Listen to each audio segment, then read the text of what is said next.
सो पहला चैप्टर हम कर रहे हैं एचआरएम का, विच इज फंडामेंटल्स, बेसिक्स या इंट्रोडक्शन आप बोल सकते हो। तो ह्यूमन रिसोर्स क्या होता है? ह्यूमन रिसोर्स एक्चुअली हम ह्यूमंस के लिए बात नहीं करते। क्या होता है ह्यूमन रिसोर्स? द स्किल्स, ठीक है, नॉलेज, एनर्जी, यानी फिजिकल मेंटल जो एफर्ट्स वो जो लगाते हैं उसको हम बोलते हैं ह्यूमन रिसोर्स। रिसोर्स यहाँ पे क्या है? जो वो एनर्जी अपनी एक्सपेंड कर रहे हैं, ठीक है, the energy which is expended for organisational purpose, तो उसको हम ह्यूमन रिसोर्स बोलते हैं। ठीक है, ह्यूमन रिसोर्स के लिए हम मैन पावर, एम्प्लॉई, ठीक है, बहुत सारी टर्म्स हम यूज करते हैं। ह्यूमन रिसोर्स को हम ह्यूमन एसेट्स, ह्यूमन कैपिटल भी कहते हैं। ठीक है, तो ह्यूमन रिसोर्स मैनेजमेंट क्या है? ह्यूमंस यानी एम्प्लॉय से रिलेटेड सारे एस्पेक्ट्स का मैनेजमेंट, ठीक है, यानी उनसे रिलेटेड पॉलिसीज को डेवलप करने में टॉप मैनेजमेंट की हेल्प करना। देन आपका ह्यूमन रिसोर्स अक्वायर करना, उनको ट्रेन करना, डेवलप करना, ठीक है, मोटिवेट करना, ये सारा काम ह्यूमन रिसोर्स मैनेजमेंट के अंडर आता है। ठीक है, इससे पहले जो कन्वेंशनल जो था कॉन्सेप्ट, पर्सनल मैनेजमेंट बोला जाता था उसे। वैसे तो हम पर्सनल मैनेजमेंट और ह्यूमन रिसोर्स मैनेजमेंट एक ही बात है, वैसे हम एक ही तरह यूज करते हैं उसको, बट फिर भी पर्सनल मैनेजमेंट जो है एक ट्रेडिशनल कॉन्सेप्ट है। ठीक है, ये क्या है? Traditional way of handling employees, ठीक है, और जबकि human resource management is a modern approach of managing human resource in the organisation. ठीक है, फोकस पर्सनल मैनेजमेंट का जो फोकस होता है वो सिर्फ एडमिनिस्ट्रेशन, यानी हो गया रिकॉर्ड कीपिंग वगैरह, इन सारी चीजों के ऊपर उसका ज्यादा फोकस होता है। ठीक है, और along with the welfare and maintaining relationship with the labor, ठीक है, यानी अगर कोई प्रॉब्लम्स आती है तो लेबर के साथ डिस्कस करना कि क्या प्रॉब्लम्स वगैरह फेस कर रहे हैं। ठीक है, ये सारा एडमिनिस्टर करना, प्रॉब्लम्स वगैरह को देखना, उनके वेलफेयर के लिए देखना कि जो गवर्नमेंट की स्कीम्स हैं लेबर के लिए वो सारी उनको मिल रही हैं कि नहीं मिल रही है, ये सारा देखना। ठीक है, जबकि ह्यूमन रिसोर्स में क्या आता है? ये सारे काम तो है ही, ठीक है, इसके अलावा उसको डेवलप करना, मोटिवेट करना, ये सारा काम भी आपका ह्यूमन रिसोर्स पे आता है। उनको मेंटेन करके रखना, रिटेन करके रखना। ठीक है, फिर जॉब एलोकेशन यहाँ पर कैसे किया जाता है? It is by dividing job among the workers. ठीक है, तो यहाँ पर क्या होता है? वर्कर्स के बीच में जॉब को डिवाइड किया जाता है। This is called job allocation in personnel management. जबकि एचआरएम में आप इसे क्या बोलते हो? Job is allocated among the groups and teams, ठीक है, according to the skills and expertise. ठीक है, ये हो जाता है, मतलब यहाँ पे टीम वर्क पे ज्यादा एम्फेसिस है। ठीक है, जबकि वहां क्या है? जॉब अमंग वर्कर्स, इसका मतलब क्या है? सुपीरियर सबॉर्डिनेट वगैरह वाला जो रिलेशनशिप होता है उस तरह की बात हो रही है। ठीक है, और जब आप टीम की बात करते हो तो सबका इक्वल यहाँ पे स्टेटस है। ठीक है, एम क्या है? यहाँ पर एम होता है बिजनेस का जो है आपका प्रॉफिट्स, प्रोडक्शन, इसकी टर्म्स में। ठीक है, जबकि ह्यूमन रिसोर्स मैनेजमेंट का मतलब हम जो ट्रेडिशनल बात कर रहे हैं पर्सनल मैनेजमेंट की टर्म्स में, उसमें एम क्या रहता है?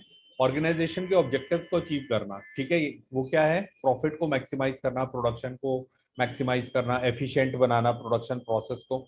ठीक है, जबकि ह्यूमन रिसोर्स मैनेजमेंट में क्या है?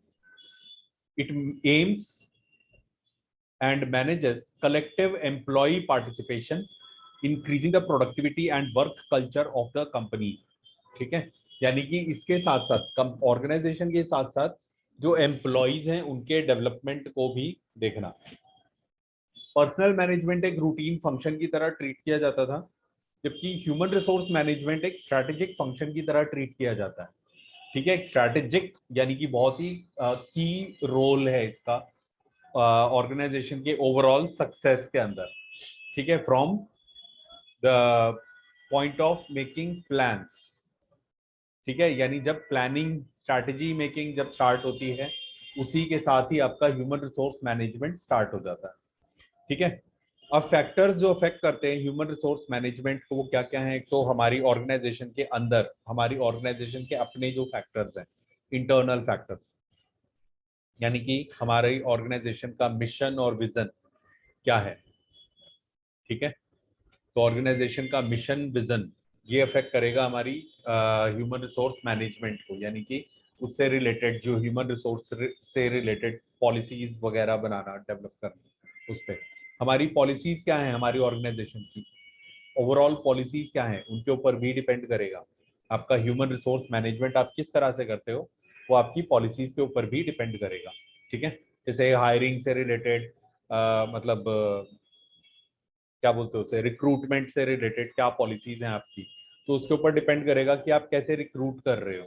तो इस तरह से ह्यूमन रिसोर्स मैनेजमेंट डिपेंड करेगा आपकी पॉलिसीज क्या है, मिशंस क्या है, विजन क्या है, ठीक है। ऑर्गेनाइजेशन का कल्चर क्या है, ऑर्गेनाइजेशन का कल्चर, कल्चर क्या होता है, हम जब अपने कल्चर की बात करते हैं तो हमारे बिलीव्स, हमारी वैल्यूज, इन सब की बात करते हैं, ठीक है। हमारे क्या मान्यताएं हैं, हमारे यहाँ पे क्या, हम किस चीज को महत्व देते हैं, ठीक है, उस चीज को, तो वो चीज। तो ऐसे ही हर ऑर्गेनाइजेशन के अंदर क्या होता है, उनकी अपनी एक सेट ऑफ वैल्यूज होती हैं, अपनी कुछ बिलीव सिस्टम्स होते हैं, ठीक है, जिसके हिसाब से वो काम करते हैं।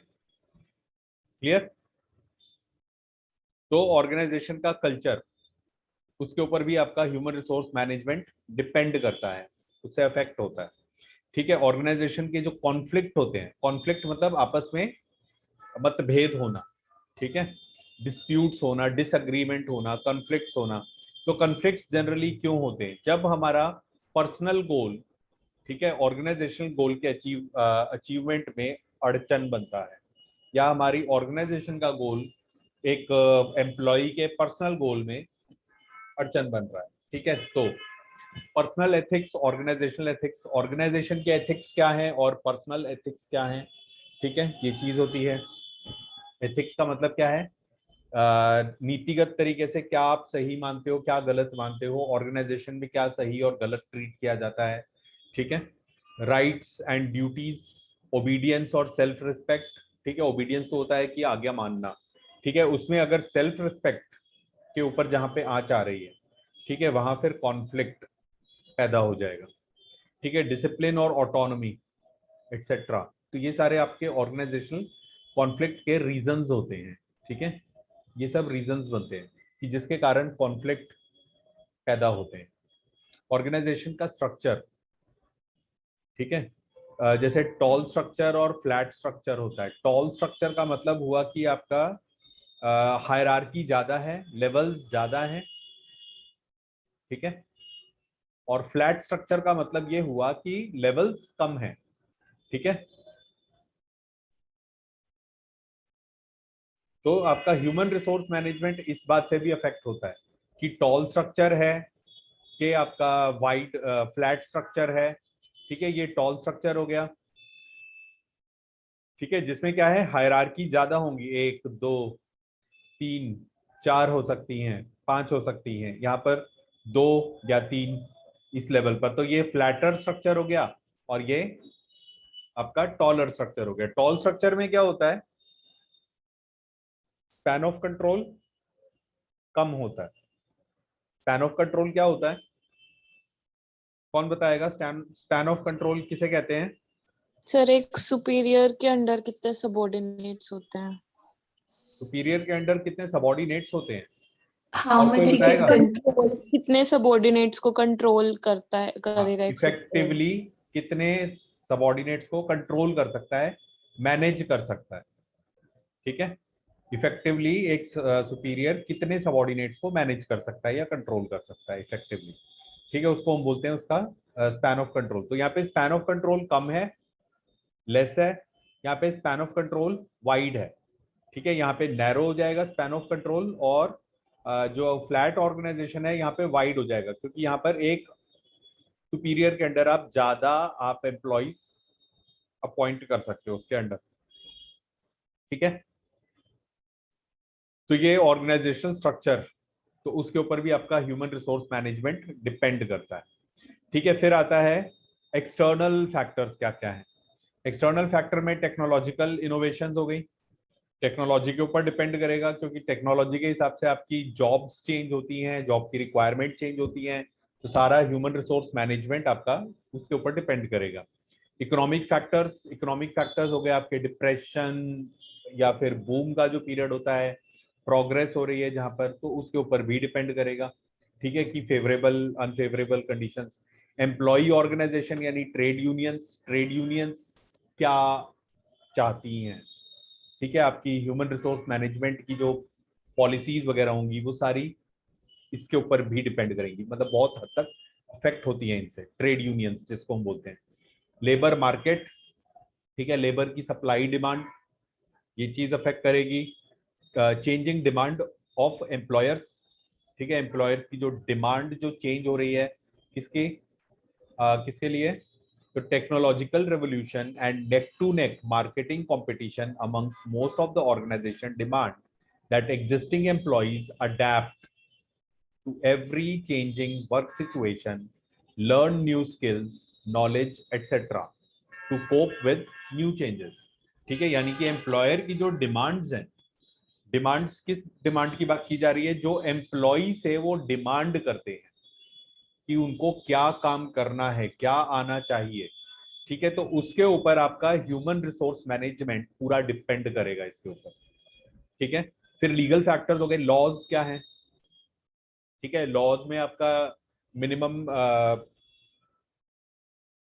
पेमेंट ऑफ वेजेस एक्ट, जिसमें आपका मिनिमम वेजेस क्या है, मिनिमम वेजेस क्या होंगी वो सब वगैरह, ठीक है। वर्कमैन कंपनसेशन की, अगर वर्कमैन का कुछ एक्सीडेंट हो जाता है ऑर्गेनाइजेशन के अंदर तो आपने उसको कंपनसेट करना है, ठीक है, तो ये सारी चीजें। और फिर आपका ह्यूमन रिसोर्स की क्या क्वालिटी है, लेवल क्या है, ठीक है, उसके ऊपर डिपेंड करेगा कि हमारी कंट्री में या मेरे एरिया में ह्यूमन रिसोर्स की क्वालिटी क्या है, ठीक है, इसके ऊपर डिपेंड करेगी हमारी ह्यूमन रिसोर्स मैनेजमेंट, ठीक है। अब आते हैं ऑब्जेक्टिव्स के ऊपर।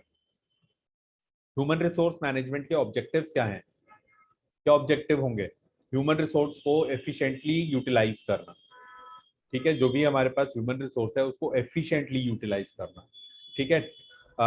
ट्रेन्ड और मोटिवेटेड एम्प्लॉइज प्रोवाइड करना ऑर्गेनाइजेशन को, ठीक है, ऑर्गेनाइजेशन को हमें, मतलब ह्यूमन रिसोर्स मैनेजमेंट का काम क्या है, ऑब्जेक्टिव क्या है, कि वो ऑर्गेनाइजेशन को ट्रेन्ड एम्प्लॉइज, मोटिवेटेड एम्प्लॉइज जो एंथुजियास्टिक होंगे, ऐसे एम्प्लॉइज को उसने प्रोवाइड करवाना है। जॉब सेटिस्फैक्शन इंक्रीज करना है एम्प्लॉइज का, उसमें जॉब सेटिस्फैक्शन इंक्रीज करने के लिए उनको इंसेंटिव्स, उनके लिए वेलफेयर स्कीम्स, फैसिलिटीज, बेनिफिट्स, ठीक है, ये सब चीजें उनको प्रोवाइड करवाना, ठीक है। फिर communicating HRM policies to all the concerned parties, ठीक है, जो भी कंसर्न्ड पार्टीज है उन सबको एचआरएम की पॉलिसीज से अवगत कराना, कम्युनिकेट करना उनको, ठीक है। फिर development and maintenance of quality of work life. Quality of work life का मतलब क्या होता है, क्वालिटी ऑफ वर्क लाइफ का मतलब आपका वर्किंग एनवायरनमेंट कैसी होगी, ठीक है, वो होती है क्वालिटी ऑफ वर्क लाइफ, ठीक है। तो क्वालिटी ऑफ वर्क लाइफ से रिलेटेड क्या हो जाएगी आपका, मतलब वर्किंग एनवायरनमेंट कैसी है, आपको उसमें फ्रीडम मिलती है कि आपको जितना बोला जाता है उतना ही काम करना है, मतलब सिर्फ फिजिकल एनवायरनमेंट के बारे में बात नहीं कर रहे कि हवादार है जगह के नहीं है, ठीक है। वर्किंग एनवायरनमेंट में आपका सुपरविजन आ जाता है, क्वालिटी ऑफ सुपरविजन आ जाता है, कितनी फ्रीडम है, क्रिएटिविटी कितनी है, ठीक है, वो सारी चीजें आ जाती हैं इसके अंदर, तो वर्किंग एनवायरनमेंट में, ठीक है। अब आता है स्कोप, ह्यूमन रिसोर्स मैनेजमेंट का स्कोप। अब इसके अंडर स्कोप का मतलब क्या होता है कि इसके अंडर क्या क्या एक्टिविटीज आती हैं। स्कोप का मतलब क्या हो गया, ह्यूमन रिसोर्स मैनेजमेंट का स्कोप का मतलब कि कौन कौन सी एक्टिविटीज आती है। सबसे पहला आ जाएगा आपका man power planning. Man power planning का मतलब क्या हुआ, ये सारे हम चैप्टर्स करेंगे अलग अलग। तो मैन पावर प्लानिंग का मतलब क्या होता है, प्लान करना, ठीक है, फ्यूचर में आपको ह्यूमन रिसोर्स की क्या जरूरत पड़ने वाली है, ठीक है, और अभी आपके पास क्या है, ये सारा प्लान तैयार करना, ये होता है आपका मैन पावर प्लानिंग या ह्यूमन रिसोर्स प्लानिंग। फिर रिक्रूटमेंट, सिलेक्शन, प्लेसमेंट आपको पता है, ट्रेनिंग, डेवलपमेंट, अप्रेजल करना उनका, ठीक है। फिर आता है मोटिवेट करना एम्प्लॉइज को, मोटिवेशन। फिर डिटरमाइन द रेम्यूनरेशन यानी कंपनसेशन मैनेजमेंट या वेज सैलरी एडमिनिस्ट्रेशन, ठीक है। फिर इसके बाद आ जाएगा आपका human resource dynamics. Human resource dynamics में क्या आएगा, continuous strengthening resources, continuously strengthening the resources and enhancing employee performance, ठीक है, यानी कि ह्यूमन रिसोर्सेज को डेवलप करते रहना, जो भी आपके एम्प्लॉइज हैं उनको डेवलप करते रहना ताकि उनकी परफॉर्मेंस इंप्रूव होती जाए। सोशल सिक्योरिटी प्रोवाइड करना, सोशल वेलफेयर के लिए उनकी, मतलब सोशल नहीं, एम्प्लॉय वेलफेयर के लिए जो भी उनकी मतलब प्रोविजंस करना, ठीक है, एम्प्लॉय के वेलफेयर के लिए प्रोविजंस करना। एम्प्लॉय वेलफेयर में आप क्या एक्टिविटी क्या करते हो एम्प्लॉय वेलफेयर में? उसकी मेडिकल फैसिलिटीज वगैरह हो जाएंगी, उसका रिक्रिएशनल फैसिलिटीज हो जाएंगी, ठीक है, और अकोमोडेशन आप हो सकता है इसमें, ठीक है। Then review and audit of the personnel policies. तो ये सारा जो है आपका ह्यूमन रिसोर्स मैनेजमेंट में आता है कि जो आपने पॉलिसीज वगैरह, लास्ट पॉइंट जो है कि जो पॉलिसीज वगैरह बनाई हैं वो कितनी इफेक्टिव हैं, उसमें कितना चेंजेस की जरूरत है, तो वो रिव्यू करना, इवैल्यूएट करना, ठीक है, ये सारा आ जाएगा। IIPM यानी Indian institute of personal management, उसने क्या डिस्क्राइब करा है कि स्कोप ऑफ HRM 3 पार्ट्स में डिवाइड करा है कि HRM के अंडर क्या क्या एक्टिविटीज आती हैं, ठीक है। पहली हो जाएगी आपकी लेबर या पर्सनल एस्पेक्ट वाली, ठीक है। इसका मतलब क्या आता है इसमें? Recruitment, selection, placement, training and development, ठीक है, determining their remuneration, appraisal, promotion etcetera. ये सारी एक्टिविटीज यानी लेबर या पर्सनल एस्पेक्ट के अंडर आ गई। उनका वेलफेयर एस्पेक्ट, वेलफेयर एस्पेक्ट में मतलब हेल्दी वर्किंग कंडीशंस हो गई, एम्यूनिटीज हो जाएंगी, canteen, crash, accommodation, school, recreation वगैरह वगैरह, ये सारी वेलफेयर एक्टिविटीज इसमें आ जाएंगी, ठीक है। फिर आती है इंडस्ट्रियल रिलेशंस। इंडस्ट्रियल रिलेशंस का मतलब क्या हुआ? एम्प्लॉयर एम्प्लॉय के बीच में जो रिलेशनशिप है, ठीक है, इंक्लूडिंग ट्रेड यूनियंस। एम्प्लॉय किसके थ्रू बात करते हैं? अपनी ट्रेड यूनियंस के थ्रू बात करते हैं, ठीक है। तो इनके साथ सारा नेगोशिएशन, कलेक्टिव बार्गेनिंग वगैरह वगैरह, ये सब चीजें आ जाएंगी। उनके साथ अगर कोई डिस्प्यूट हो रहा है तो डिस्प्यूट का सेटलमेंट, वो सब इंडस्ट्रियल रिलेशन वाले एस्पेक्ट में आ जाएगा। तो पर्सनल एस्पेक्ट जिसमें आपका रिक्रूटमेंट, ट्रेनिंग वगैरह वगैरह सब हो गया। वेलफेयर एस्पेक्ट जिसमें आप उनको फैसिलिटीज प्रोवाइड करवा रहे हो। और तीसरा इंडस्ट्रियल रिलेशन एस्पेक्ट हो गया, जिसमें क्या आता है? सारी डिस्प्यूट सेटलमेंट, नेगोशिएशंस, ठीक है, एम्प्लॉय और एम्प्लॉयर के बीच में जो होती हैं, वो सारी एक्टिविटीज यहाँ पर आ जाती हैं, ठीक है। नेक्स्ट हम आते हैं फंक्शंस। ह्यूमन रिसोर्स मैनेजर की फंक्शंस क्या है? पहली, managerial functions. Managerial as a manager planning, organising, directing, controlling, ये सारी फंक्शंस करता है जो हमने बिजनेस मैनेजमेंट में पढ़ी है। तो जनरल जो मैनेजमेंट वाली फंक्शंस होती हैं वो आपकी मैनेजरियल फंक्शंस हो गई। फिर इसकी ऑपरेटिव फंक्शन, जो मतलब जिसमें HRM स्पेशलाइज्ड होते हैं, वो क्या हो जाएगा आपका? ह्यूमन रिसोर्स से रिलेटेड सारे जो काम आ जाएंगे आपके, recruitment, hiring, acquiring, procuring, job analysis, job design, performance appraisal, training development, salary administration, employ welfare, maintenance, ठीक है, ताकि एम्प्लॉय टर्नओवर को रिड्यूस करने के लिए, एब्सेंटीज्म रिड्यूस करने के लिए, लेबर रिलेशंस, फिर पर्सनल रिसर्च और रिकॉर्ड्स मेंटेन करना, ठीक है। एडवाइजरी फंक्शंस, एडवाइजरी फंक्शंस में मतलब जिसमें एडवाइजरी एडवाइजर की कैपेसिटी में जब एचआरएम का मतलब ह्यूमन रिसोर्स मैनेजर जब काम करता है, तो मतलब वो क्या कर रहा है?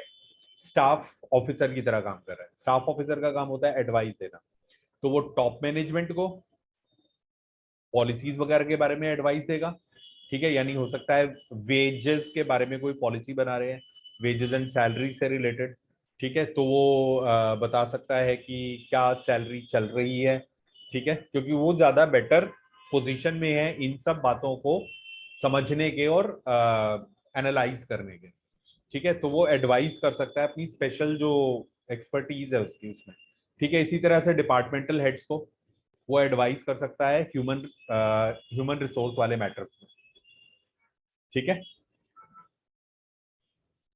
देन आता है role of human resource manager. Human resource manager क्या रोल प्ले करता है? पहला रोल हो गया उसका कंशियंस का। कंशियंस होती है अंतरात्मा, ठीक है। तो यानी टॉप मैनेजमेंट को क्या करना है? उसने रिमाइंड कराना है कि उसकी कुछ जिम्मेदारी है ह्यूमन रिसोर्सेज, जो उसके ऑर्गेनाइजेशन में ह्यूमन रिसोर्सेज काम कर रहे हैं उनकी तरफ उनकी कोई जिम्मेदारी है, तो उस कॉन्शियंस का काम करना, उनके वेलफेयर, उनके भलाई के लिए पॉलिसीज बनाना, ठीक है, ये मतलब टॉप मैनेजमेंट से बनवाना, ये उनके लिए काम करवाना। फिर काउंसलर, काउंसलर का मतलब क्या होता है कि काउंसलिंग करना, काउंसलिंग करना मतलब होता है एडवाइस देना किसी को प्रॉब्लम में, ठीक है, अगर कोई प्रॉब्लम फेस कर रहा है तो उसमें उसको एडवाइस देना। तो जैसे एम्प्लॉइज हैं, ठीक है, एम्प्लॉइज अगर कोई प्रॉब्लम फेस कर रहे हैं तो वो काउंसलर का काम करता है ह्यूमन रिसोर्स मैनेजर यहाँ पर। मीडिएटर, मीडिएटर कौन होता है? जो झगड़े सुलझाता है, ठीक है, दो लोगों के बीच में अगर झगड़ा हो रहा है तो उस झगड़े को सुलझाने वाला मीडिएटर होता है, ठीक है। फिर आता है स्पोक्समैन, ठीक है, एचआरएम मतलब ह्यूमन रिसोर्स से रिलेटेड अगर कोई उसको रिप्रेजेंट करना है कहीं पर ऑर्गेनाइजेशन को, ठीक है, ह्यूमन रिसोर्सेज वाले मैटर में, तो वहां पर वो स्पोक्समैन या रिप्रेजेंटेटिव होगा। प्रॉब्लम सॉल्वर, प्रॉब्लम सॉल्वर का मतलब क्या हो गया? ह्यूमन रिसोर्स मैनेजमेंट और overall long range organisational planning, इसमें अगर कोई भी प्रॉब्लम्स आती हैं, ठीक है, बेसिकली ह्यूमन रिसोर्स मैनेजमेंट से रिलेटेड, तो उसमें वो हेल्प करेगा।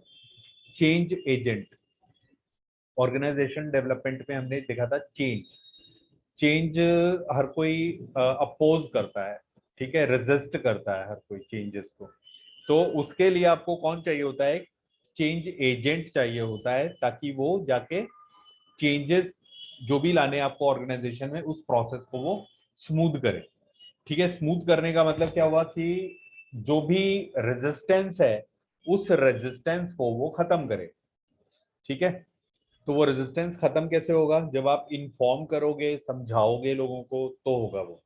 तो ये काम किसका होता है? ह्यूमन रिसोर्स मैनेजर का होता है, ठीक है।